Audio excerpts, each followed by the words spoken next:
Mercedes is planning a huge upgrade package for Austin, and it seems like the Silver Arrows have a little bit of understanding as to why the car's performance is so off balance. However, with many other teams also bringing a lot of upgrades, and with the recent step of the Silver Arrows not providing the expected performance potential to close the gap to McLaren, could we see an actual improvement from the team?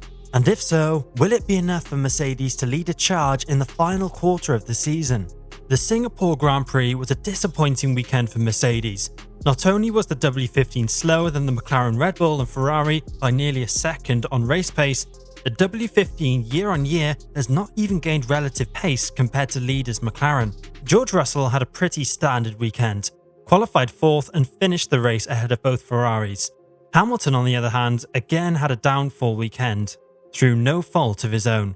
Out qualifying Russell, Hamilton lined up P3 on the grid for the Grand Prix, but the team made a strategic gamble, which turned out to be a blunder the team made on Lewis's side of the garage, making the 7-time world champion start the race on the soft compound tyres, a tyre which is not a regular race tyre around the Marina Bay circuit, with hopes of gaining position on lap 1 of the GP, which never materialised. Post-race, both drivers were not happy, especially Hamilton, who vented some frustration towards his team, questioning the process behind below-par strategic calls, adding, "It is hard to describe the range of emotions you feel when we have a difficult race like that. We don't always get things right, and that was the case today with our strategy. We all head into the weekend, and every decision we take with the right intentions, and sometimes it doesn't work out." Following the team's outcome at the Singapore Grand Prix, it's safe to say that Mercedes are well out of the battle in the Constructors' Championship for a top 3 finish this season.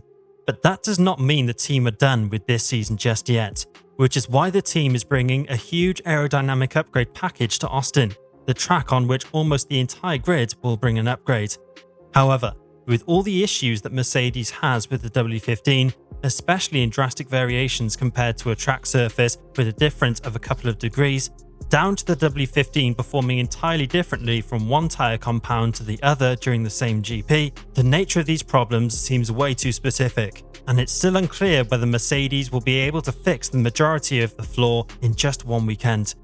When talking about the primary deficit of the car, Toto Wolff commented about how the car is struggling around tracks which have extreme traction demands combined with how track temperatures is having an impact on tyre deltas. We all know that Mercedes has been vaguely open about their car struggles, so if this statement is to be understood seriously, then it's either the fact that Mercedes will be super competitive in Austin and turn into a podium challenger, possibly a race victory contender all of a sudden, or they will make an improvement big enough to be considered as one yet small relative to performance gains to challenge the rest of the grid ahead. Elaborating on the latest issues of Mercedes that became visible over the past few race weekends, and how the team's plans to treat them in the foreseeable future, Wolff went on to say, "We are struggling at the moment with tracks that are hot and demanding on traction, like here and Baku, but that is no excuse. It is difficult for us to accept, but we must do and find a way to improve." We now look ahead to Austin, where we will have an update coming, and we hope that will move us forward. The United States GP will be a crucial race for the Silver Arrows under car development, as the latest batch of upgrades will have a bigger influence on the team's 2025 car's development, and Mercedes will be cautious and much more calculated on approaching the latest upgrade detail after suffering a major setback with their previous floor upgrade back at Belgium. According to the latest publication from Formula Uno, that Spa floor has had a huge influence on these upgrades Mercedes currently has in the pipeline for the Austin GP. Looking back, Mercedes introduced a floor specification at Belgium which had clear signs of Red Bull inspiration. The results of running that floor revealed that the team was able to generate more load, but the car's mechanical dynamics was not able to handle that extra load on a consistent manner. Sources close to the team reveal that insights to data have pointed out that the car's mechanical platform is not to blame for this inconsistent performance, but the underfloor itself is, and the problem seems to originate at the airflow itself, precisely on its distribution along the Venturi tunnels to the diffuser.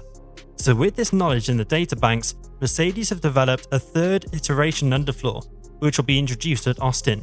This new floor, while primarily is aimed at generating more load, the floor is also tipped to work on the car's rear tyres overheating issues.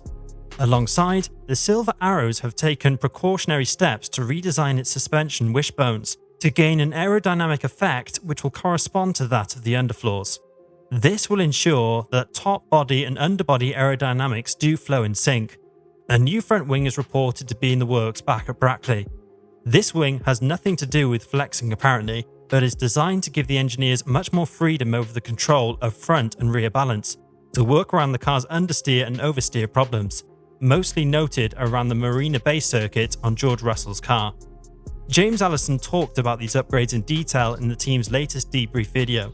The technical director revealed that the Austin GP upgrades will be mainly focused on curing the W15's weaknesses, which in return will act as performance enhancers by improving drivability. Allison also revealed that Austin upgrades are part of a larger upgrade package which the team is working hard on to bring together. Well, we'll be trying to figure out how to mitigate what ailed us this weekend, how to figure out how to make the tyres run better on these sorts of overheating circuits, and we'll also be doing quite a lot of work to bring our last upgrade of the season together. We've got a fairly substantial set of new clothes for the car coming for Austin that we hope will give us a decent weekend there. So we've got to deliver all that and get ourselves ready for these last few races of the year. Another important thing Mercedes are working on currently is around the W15's cockpit, more specifically on the ventilation of the cockpit. Toto Wolff said that both Russell and Hamilton at Singapore suffered a heat stroke due to borderline temperatures. With hotter climatic races like Qatar coming up, the team has to work on a solution for this to improve driver comfort. Now is the time when the 2025 questions start to surface. Andrew Shovlin has shed some light on this. He revealed that the team are now in the process of deciding on which parts to homologate and which to revamp for the upcoming campaign, adding, "We haven't made decisions yet on does the chassis stay the same, does the gearbox stay the same. The reality is that you probably can't change everything. We're at a stage now where we're trying to evaluate those to look for the best return for your spend in the cost cap. However, I think aerodynamically, our car and most people's cars will be an evolution of what we have today. There will be significant changes on there, but you won't want to change the architecture of the car and take a big hit in the wind tunnel that you then have to recover. Bringing upgrades is one thing, but getting them to work as expected is certainly a challenge within our current Formula 1 grid. So, what do you guys think? Can Mercedes find the performance they need to claw back McLaren's advantage with their Austin upgrade package? We are very much into your thoughts and perspectives in the comment section down below. And on your way down, don't forget to subscribe to the channel to get notified of our future uploads to keep yourselves up to date about the 2024 Formula 1 season.